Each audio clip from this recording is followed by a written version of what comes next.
So my children, I have a daughter, then two sons and another daughter. There's quite an age difference between them of 13 years. So we were able to really see the benefit for the older two of the single gender school. My older daughter came home, wanted to go to boarding school. We started to look at boarding schools, just like many families are doing now who are watching this video, and tried to understand exactly what it means. I was not a product of a boarding school. I had no experience with it. My husband didn't either.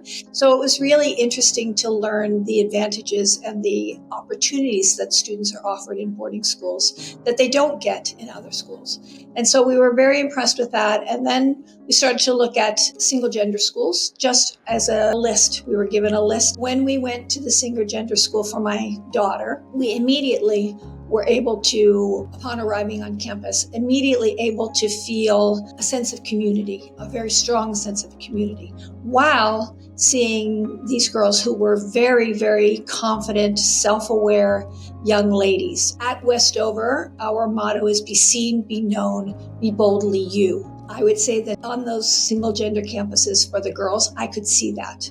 I could feel that. My daughter could see that and feel that. So I always encourage families to have at least one single gender school on their list and really look at it from a different perspective. But then for the other side of it, the other side of the coin was the boys. It's a very different way for the boys to, I think, mature.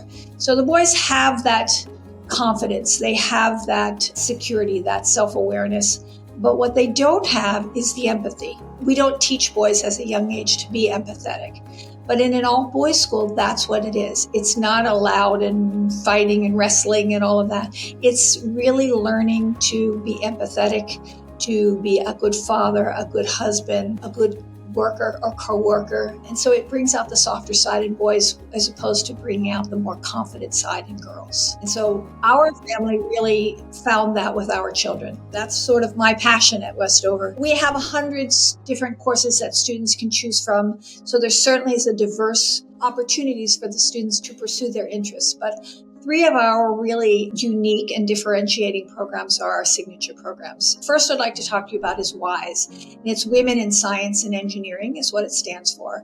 It's a program that's been around since the 90s. Our head of school started it back then in conjunction with a university program. So it's very unique. It should really be called a STEAM program because there's an arts component, because the world of engineering and art go together. The world of architecture and art go together. So there's always 2 teachers. One is an art teacher and one is the teacher of the subject. They work in maker spaces. It's not a classroom, and it's all project-based learning.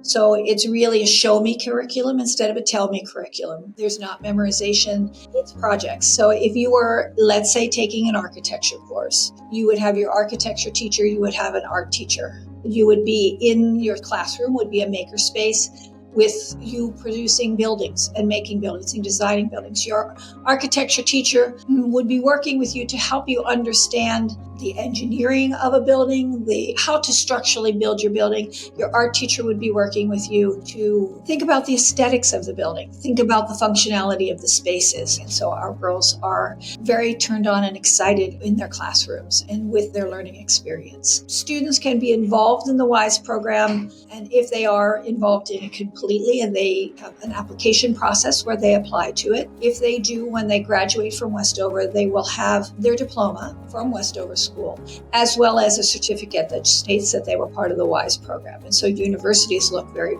very favorably upon it because they're familiar with it. If not, if you're still interested in, I really would love to try architecture and I don't want to take the other WISE courses, you can just take one WISE course and you can just sort of pick and choose what you want to do.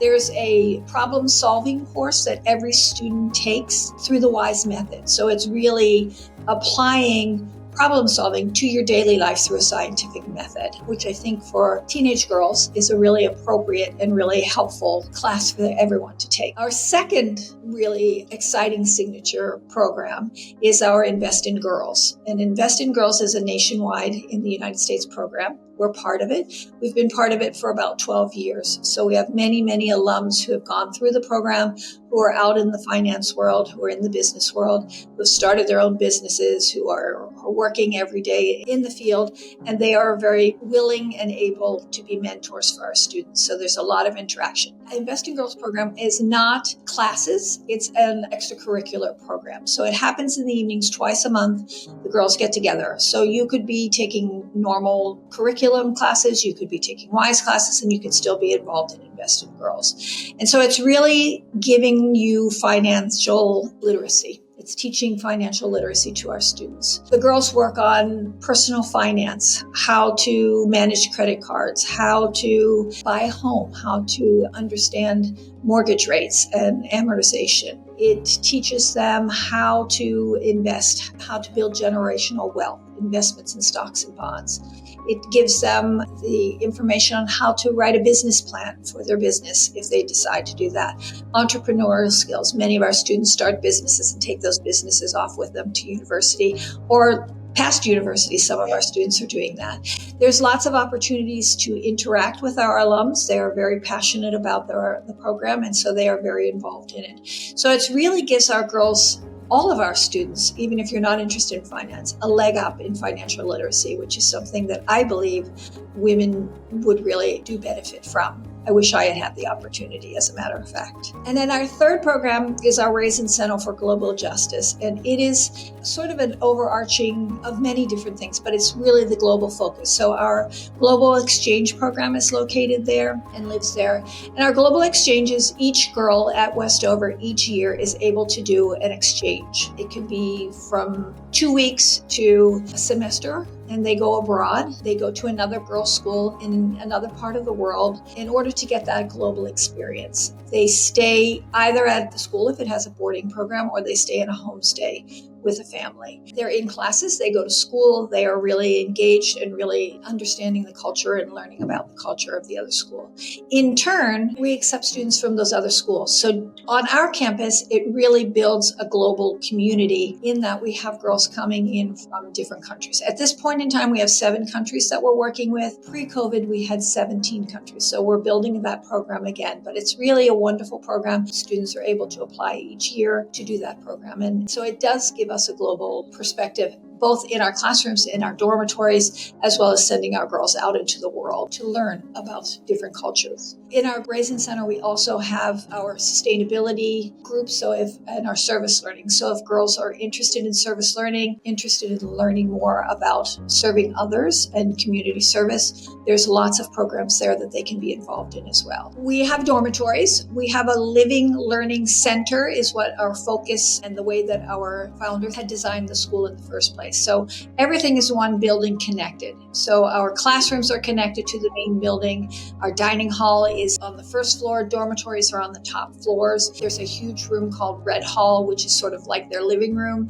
And then there's a student commons. So everything is located in the same area. They don't have to go outside to come to different places. So it's almost as if you wake up in the morning and you come downstairs to your kitchen and get your breakfast or whatever. So it replicates that homey feeling. Dorm parents live in the dormitories with our students. Our students are separated by grade in a different hallway. So the 9th graders they're called corridors. It's on the 9th grade corridor, the 10th grade corridor, the 11th grade corridor, and the 12th grade corridor. Our dormitories hold 2 girls per room, and we have prefects in the dormitory who are students who have a leadership position in the dormitories to help the dorm parents, the dorm families. It could be a young single woman, it could be a couple, it could be in a family. Many cats, dogs, parrots, all of those things live in the dormitory as well. So it replicates that home feeling for a student.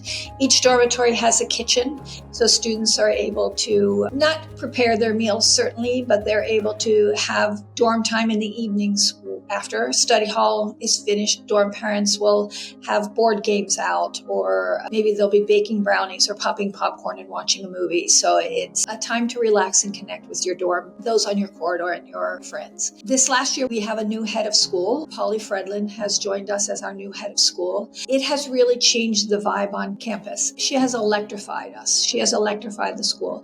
It's really a joyous place. And then that really happens in the dorm. So in the evenings, Polly will decide that she's gone out and bought popsicles for the entire school, and she's running around the dormitory at night handing out popsicles. Or another very popular thing for a game that happens at Westover is called clothespin tag. So the dorms, girls are running around the entire school playing games in the evenings and just relaxing after they've done their day, after they've had their learning, after they've finished their work. Then it's time, and it's learning balance. Balance is such an important part of life, and if we can learn that at an early age, they will be so much further ahead. We are serious.